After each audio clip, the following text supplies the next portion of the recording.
Hello, and welcome back to the Retro Perspective series covering each and every issue of the official PlayStation magazine. This time we have issue number 11 from October of 1996. As I step from the office jacuzzi into the waiting arms of my towel girl, I notice another couple of hundred copy sales flash up on the electronic totalizer, and as she gently buffs my body dry, I can see Steve in the far corner dictating a review to his new Swedish PA. It's really rather tough at the top. 90s journalism.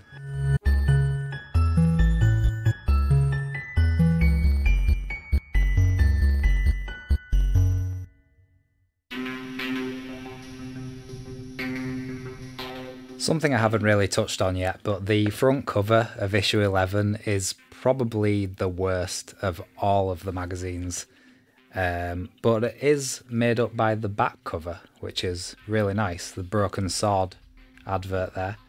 I don't know whether the cover's shit to me because I just am not interested in racing games or cars, or whether it's the fact that it's just blurry as hell, but yeah, I just don't think it looks very good.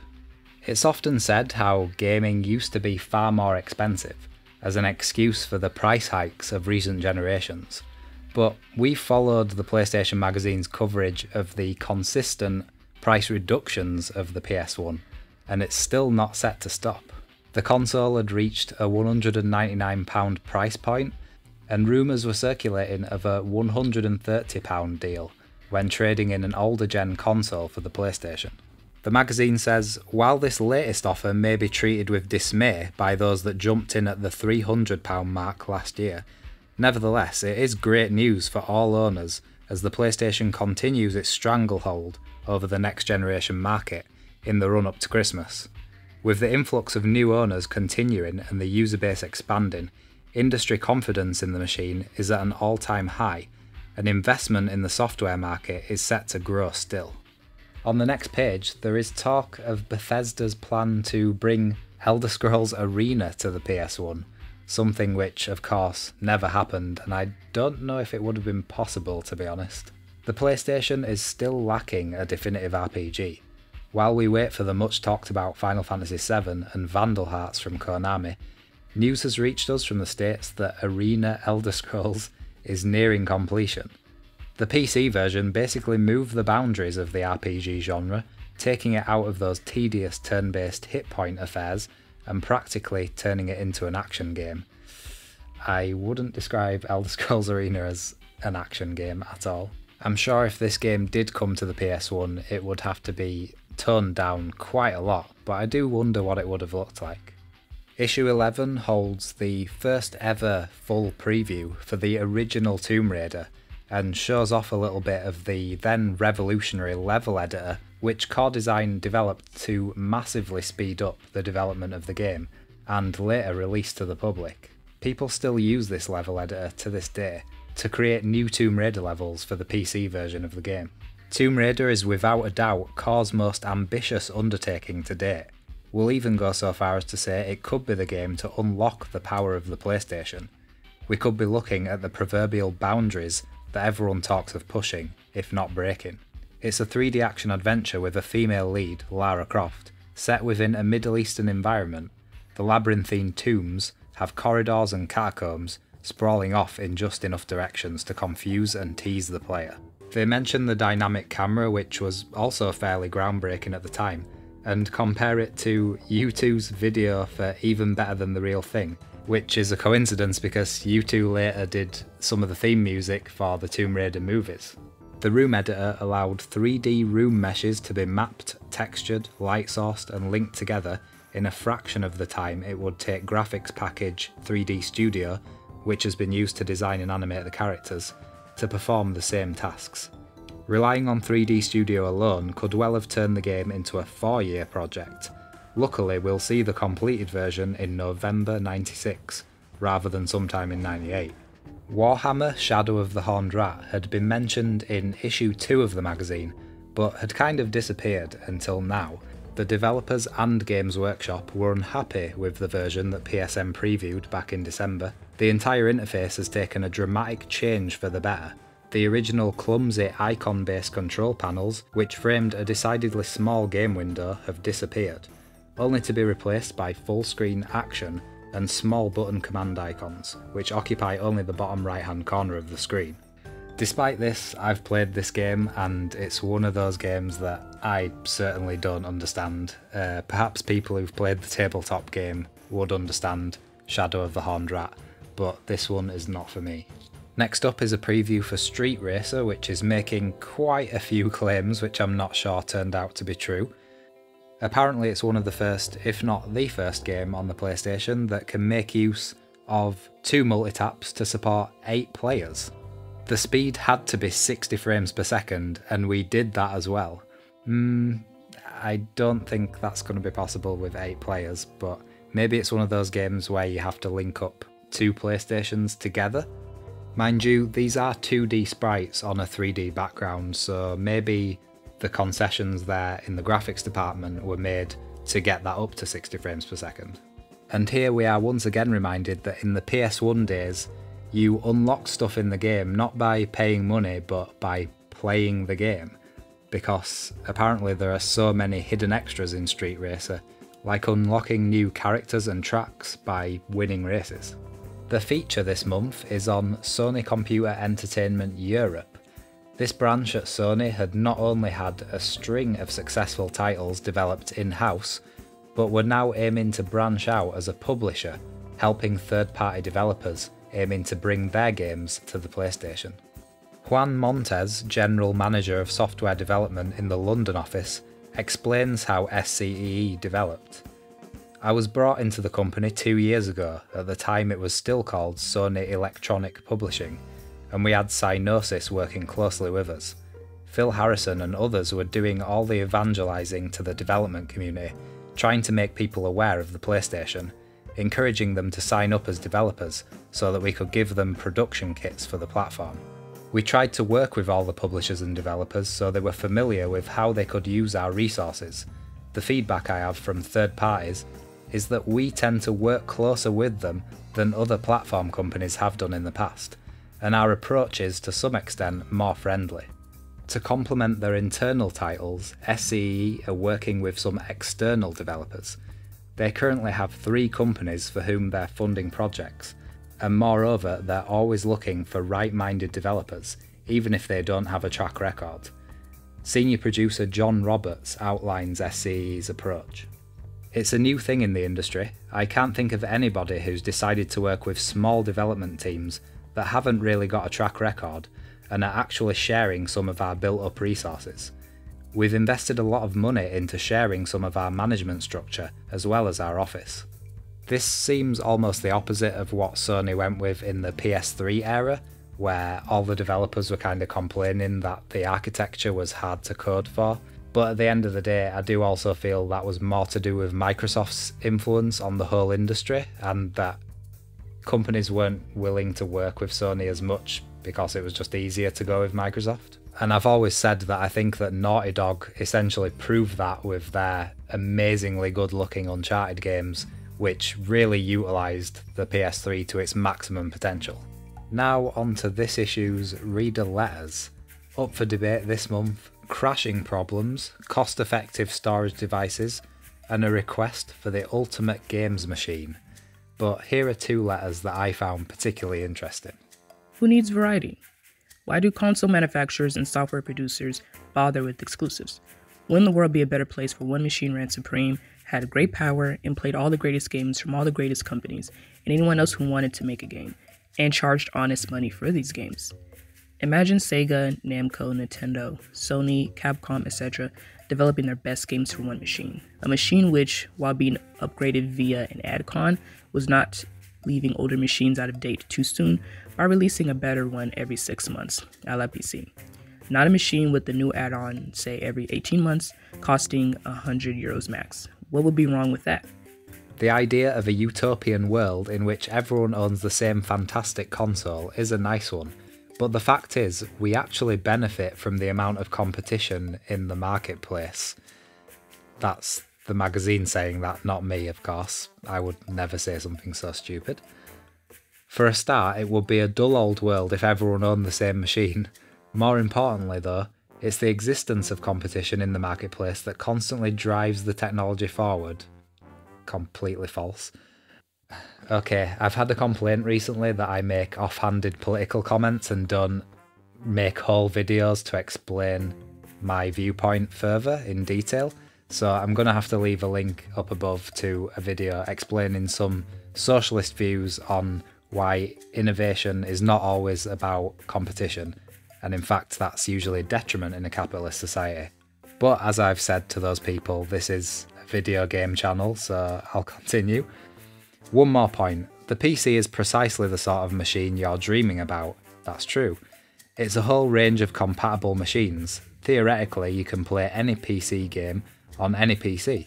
The reality is that the games develop faster than the basic technology, and what you're left with is a number of incompatibility problems and the sad situation in which you have to upgrade your machine every 6 to 12 months just to play cutting-edge software titles. That's what they want you to believe. Okay, shut up, Jake. In light of this, the ownership of a top console like PlayStation, coupled with the knowledge that you'll only have to upgrade every 2 to 3 years, seems like a bit of a result. Detail has recently brought out a massive 120 block cartridge for only 40 euros. If Detail can produce a memory cartridge which has 8 times the storage capacity for only double the price, why don't they, Sony and Detail, reduce the price of their 15 block cartridges to say about 10 to 50 euro equally in the run up to Christmas? I don't care if the PlayStation doesn't have a 32K of battery backup memory like the Saturn have for 7 games. 32K is nothing these days. One last thing. Detail has also released a disk drive add-on for the PlayStation where you can save your games on a 3.5-inch floppy disk. A bit of a flashback to the days of the Amiga, but each disk can only hold 15 saves. So not only you are going to have discs everywhere, but you got a disk drive cluttering up the place. Sorry Dental, but I think you have scored an all goal with this one. You will be far better off buying 200 block memory cartridges. Then you will never have to buy another one for a long time, if ever. What do you think? If Detail hadn't sold any of their external drives, then yes, you could claim that they had scored an own goal. The truth is though, that the demand is there. We asked Detail what the advantage of the disk drive is, and they informed us that it's really for the die-hard gamers who play and save an awful lot of games. Games are taking up more and more slots, certainly with games like A-Train, you need to save an awful lot. For the most part, casual gamers can do perfectly well with the memory cards, but there are gamers out there who are looking to build up a huge collection of saves over a period of time. Incidentally, in the August edition we featured a news item stating that Detail Electronics were offering an import conversion chip. Unfortunately, once in a while even PSM is given duff information, and the Detail story is one such incident. Conversions of this type, while not illegal, are very dodgy and invalidate your warranty. There's plenty of official UK software available anyway, so PSM in no way endorses conversions of this type. We do recognise, however, that some RPG players out there are missing out on a lot of potentially good Japanese software.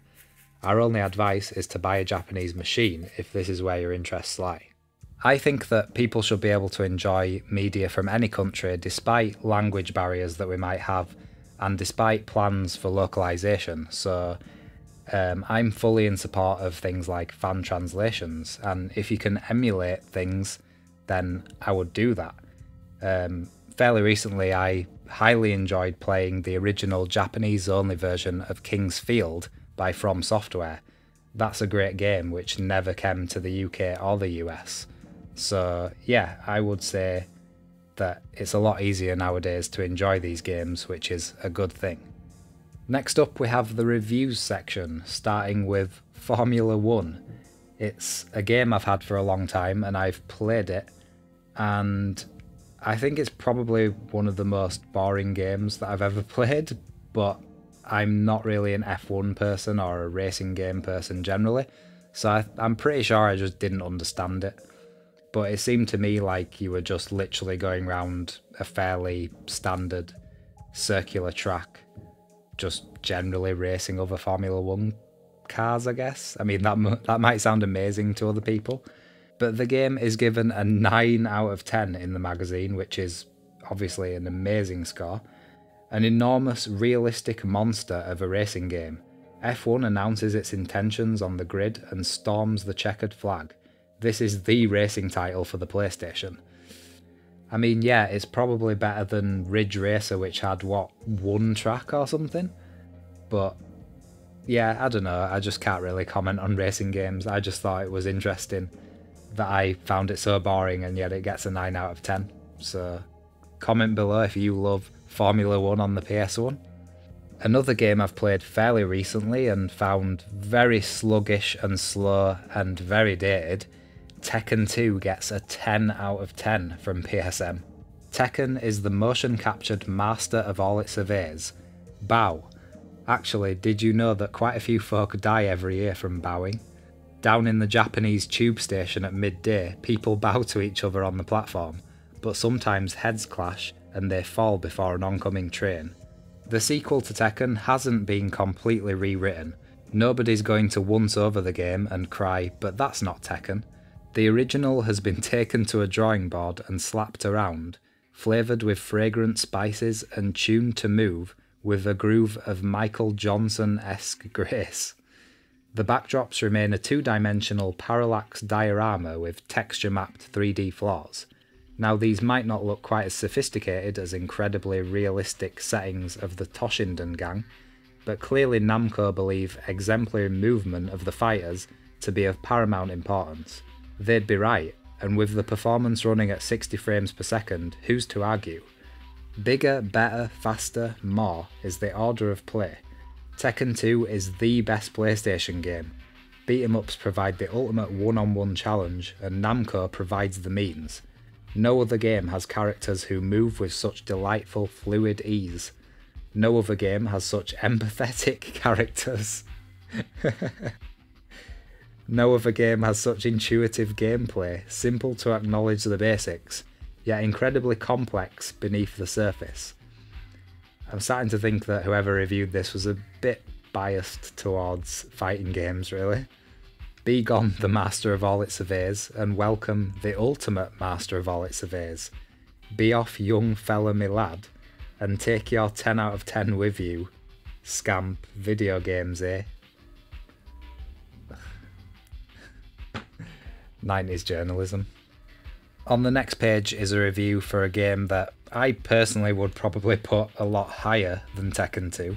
It's Earthworm Jim 2, and it only gets a 6 out of 10. The reviewer seems less concerned with the game itself and more in the fact that it's still a 2D game on a platform that many believed was the home of 3D gaming now. The PlayStation has already whetted our appetites for innovation with titles such as Jumping Flash and more recently Crash Bandicoot, so the arrival of Earthworm Jim 2 comes as something of a disappointment, especially when you consider that, to all intents and purposes, it's identical to the 16-bit versions. More disconcerting is the fact that when it was released on the PC a short while ago, the publisher rather kindly threw in the original game free of charge on the same CD. Amusing and fun, but this appeared in the same form on the 16-bit, provides little challenge and adds nothing to the platformer that hasn't been seen before. So I would have scored Tekken 2 lower, I would have scored Earthworm Jim a bit higher probably. Broken Sword Shadow of the Templars gets it spot on at a 9 out of 10. We're not sure about Sony's polished new graphic adventure being associated with a broken sword. A double-edged one is perhaps more apt. For behind its innocent and colourful exterior, Broken Sword hides a secret, one which is based on an even more intriguing mystery that has spanned centuries. The game, which has been developed by Revolution Software, a York-based outfit of 18 with a back catalogue of only 3 games, looks slightly incongruous against a barrage of 3D beat-em-ups, racers and futuristic blasters. It's a point-and-click graphic adventure more befitting a PC than a console, but it's refreshing to say the least, if somewhat unoriginal. Broken Sword is far more intricate than other adventures. Although cartoon influences have been favoured, the level of detail administered to the character animations, the depth of scenery, and even the perspectives generates considerable personality. One of the game's niceties is the series of icons depicting not only your inventory, but the people and topics you encounter. When it's possible to ask a character a question, simply click on the person or item illustrated at the top and bottom of the screen and wait for your answer. The same applies to answering yes or no questions. Simply click on the thumbs up, thumbs down icon. In terms of presentation, the game has a distinct big budget movie feel about it, with a crafted opening sequence much like a movie's, swift plot setting, cinematic cutscenes, and a full-bodied musical score penned by Barrington Phelan of Inspector Morse fame. I didn't know that was the name of the composer. All things considered, the few paltry gripes are overshadowed by sheer playability and polished professionalism. Another review of note is SimCity 2000, and I imagine the PS1 version is probably slightly stripped down compared to the PC, which is the only version I've played. If you've never experienced the day-to-day headaches that the sim mayor job entails, it's probably a wise move to start not at the beginning but at the end. Load an existing scenario and tackle the catastrophes that are thrown at you, rather than starting with the proverbial blank piece of paper and building your empire from scratch. You'll crack under the pressure and you certainly won't win in your undertaking, but at least you'll begin to understand which planning tactics make a city thrive and which make one fail. Coupled with a succinct and informative manual, the beginner gets a sound tutorial and the veteran a snappy refresher course.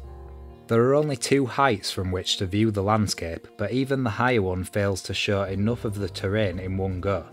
This causes innumerable frustrations when your city is particularly large, and only slows down scrolling still further. And while the gameplay can plod, often quick responses are required, especially if a disaster such as an earthquake or fire occurs. But thanks to the sluggish scrolling, watching a chunk of your hard work being devoured by flames becomes an all too familiar occurrence. PSM gives SimCity 2000 a 7 out of 10. Want to bend over, stick your hands between another man's legs, grab an oddly shaped ball, and yell, "Hut, hut, hut"? Of course you do. PSM cites Madden 97 as the latest and one of the greatest versions yet of a classic sports sim. Excellent player animation and intuitive controls make for a highly playable game of gridiron. 8 out of 10. I know nothing about sports. I do know that a lot of sports involve balls, though, and apparently Davis Cup tennis has got balls. Grab your balls, playing with your balls. Yes, all these jokes and more at your disposal with Davis Cup tennis. A very smartly put together tennis game, impressively slick in every single way, as long as you ignore the fact that it plays like a turkey. 5 out of 10. Apparently the reason this gets such a low score is pretty much on gameplay alone. Tragically, the whole thing falls flat because of the inclusion of the digitised players. In their excitement to include ultra-realistically animated players, they've completely knackered the flow of gameplay. When you reach the ball, everything works fine and dandy, but getting to the ball is another matter. There's a small pause between pushing the joypad and your player's movement, while the game starts up one of its fancy animations and kills the fun. Next is another one of these weird quirky shooters that the early PS1 seemed to have a lot of.